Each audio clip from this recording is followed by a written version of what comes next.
కానీ ఈ సందర్భంగా దయచేసి నాకు అది వదిలేయండి. ఎందుకంటే దాని గురించి మాట్లాడితే ఇదంతా ఒకే వెళ్ళిపోద్ది. నా 2 సంవత్సరాలు నా డిపార్ట్మెంట్ కష్టం, ఇది కొద్ది చాలా కష్టపడ్డారు.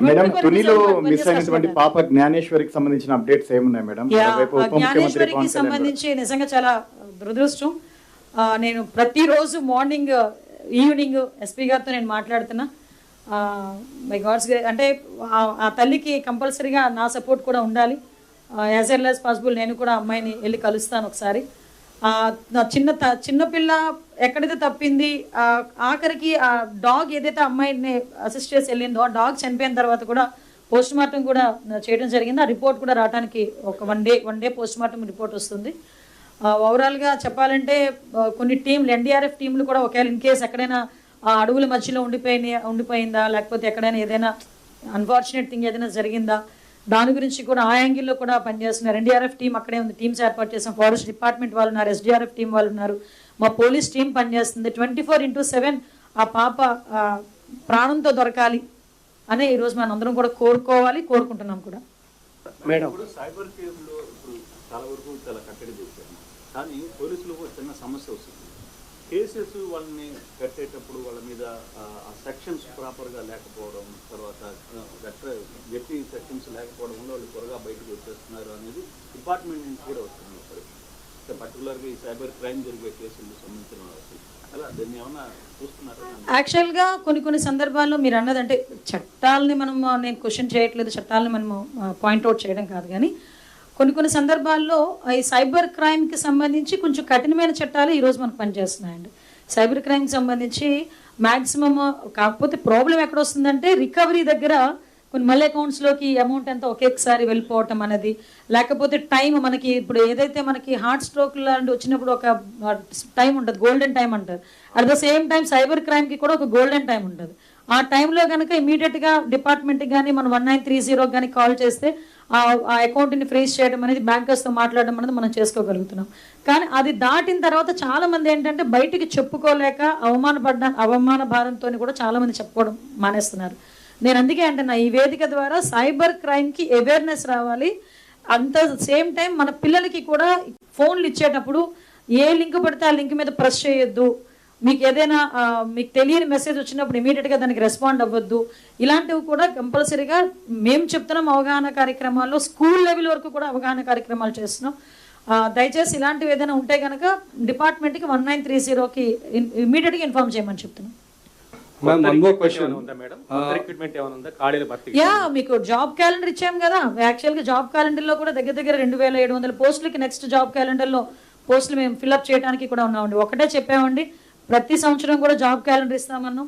మేము ఇచ్చేది లాస్ట్ గవర్నమెంట్ చెప్పిన జాబ్ క్యాలెండర్లో సాక్షి క్యాలెండర్ కాదు మేము ఇచ్చేది ప్యూర్ జాబ్ క్యాలెండర్. ఆల్రెడీ బయట కూడా ఇచ్చాము, అనౌన్స్ కూడా చేశాం జాబ్ క్యాలెండర్స్. అందులోని కూడా దగ్గర 2000 మందికి పైగా పోలీస్ రిక్రూట్మెంట్ జరుగుతుంది. ఆల్రెడీ 6000 జరిగింది, ఇంకా ఫర్దర్. మేడం గంజాయి డ్రగ్స్ కి సంబంధించి ఏంటి విఆర్లో ఉండడం అని ఈ రోజు కొత్తగా జరిగిందా? విఆర్ అన్నది ఆటోమేటిక్గా పోలీస్ డిపార్ట్మెంట్లో వన్ ఆఫ్ ద పార్ట్. అది అన్ని డిపార్ట్మెంట్ని తీసుకెళ్లి స్టేషన్కి పెట్టలేం కదా, అది ఎమర్జెన్సీ పర్పసెస్లో. కొంతమంది విఆర్లో, కొంతమంది ఎస్పీ ఆఫీస్లో ఉంటారు, ఒకసారి ఐసీ ఆఫీస్లో ఉంటారు, ఒక మంది డీసీపీ ఆఫీస్లో ఉంటారు. It's common. ఈ రోజు ఏదో కొత్తగా మేము విఆర్ విధానాన్ని తీసుకొచ్చామని మాట్లాడతారేంటి? ఎక్కువ మంది ఖాళీలు ఉంటే ఇంత ఎఫెక్టివ్గా ఎలా పని చేయగలమండి? 14% ఎలా దొక్కుతుందండి? చెప్పండి ఒకసారి. మేడం ఇది లెక్కలు కాదు.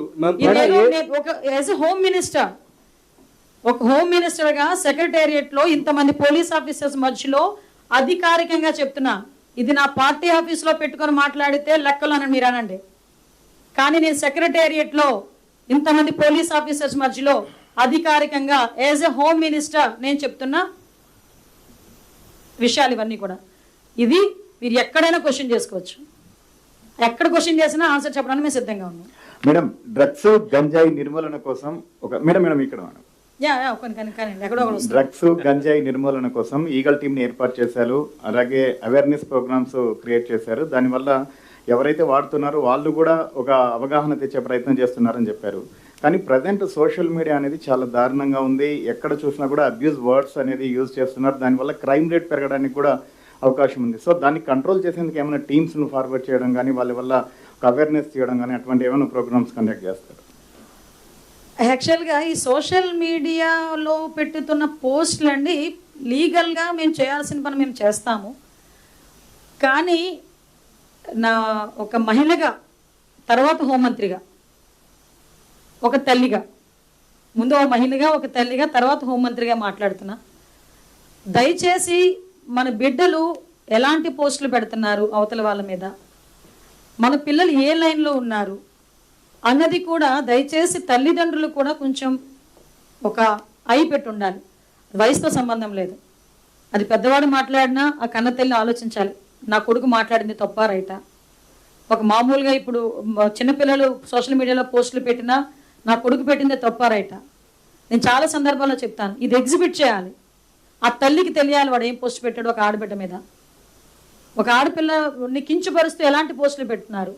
కొన్ని సందర్భాల్లో మీరు నమ్మరు, అన్ని ఫేక్ న్యూస్లే, అక్కడ ఏమీ జరగదు. కానీ అఫీషియల్ పోస్టులో అఫీషియల్ పేజీల నుంచి పెడుతున్నారు. అది ఫేక్ అని చెప్పుకునే లోపు వాళ్ళు కావాల్సిన స్ప్రెడ్ చేస్తున్నారు. ఇలాంటి వాళ్ళ మీద లీగల్గా మేము గ్యారంటీగా మేము చర్యలు తీసుకుంటాం. కానీ ఈరోజు ప్రతి ఒక్క చేతిలోని కూడా ఒక మొబైల్ ఉంటుంది. ఒక మొబైల్ అన్నది వాళ్ళకి ఎలా ఉంటుంది, వెపన్లా ఫీల్ అయితే అది వాళ్ళ ఆత్మరక్షణకి, ఇంకొకరిని రక్షించడానికి ఉపయోగపడాలి తప్పించి ఇంకొకరిని కించపరిచే విధంగా మారే పరిస్థితులు వస్తాయి కనుక డిపార్ట్మెంట్ తన పని తను చేసుకెళ్ళిపోతుంది. తర్వాత లాల్ని వేధించారు, నీళ్ళు వేధించారు అని చెప్పి ట్యాగ్ లైన్ పెట్టి, ఏంటి క్యాస్ట్లను ట్యాగ్ లైన్ పెట్టి పెడతారు. అది తప్పు. నేను ఏ నాయకుడైనా బయటకు వచ్చి కొంతమంది నాయకులు మాట్లాడతారు, ఏంటి నిజంగా నేను ఆ విషయంలోని గౌరవ సీఎంగానే నేను నిజంగా ఒక గురువుగా భావించాను, అందరం కూడా అప్రిషియేట్ చేయాలి. ఎక్కడైనా ఒక వర్డ్ తప్పుగా మాట్లాడితే మమ్మల్ని పిలిచి తిడతారు. అది ప్రతి ఒక్క పార్టీలోని కూడా సిద్ధాంతం ఉంటే లేడీస్ ఇలా ఇబ్బందులు పడే పరిస్థితులు రావు. కాబట్టి నేను ఏంటంటే మా డిపార్ట్మెంట్ పరంగా మేము చేసుకునేది మేము చేస్తాం. అట్ ద సేమ్ టైం ప్రతి తల్లికి, ప్రతి తండ్రికి, ప్రతి అక్క చెల్లెమ్మకి, ప్రతి అన్నదమ్ముడికి కూడా దయచేసి మీరు ఇంకొకరి మీద పోస్ట్ పెట్టేటప్పుడు ఒక్కసారి మన ఇంట్లో ఒక ఆడబిడ్డ ఉంది, ఒక తల్లి ఉంది, ఒక చెల్లి ఉంది అన్న సంగతి మర్చిపోకుండా పెట్టమని మాత్రం కోరుకుంటున్నాను.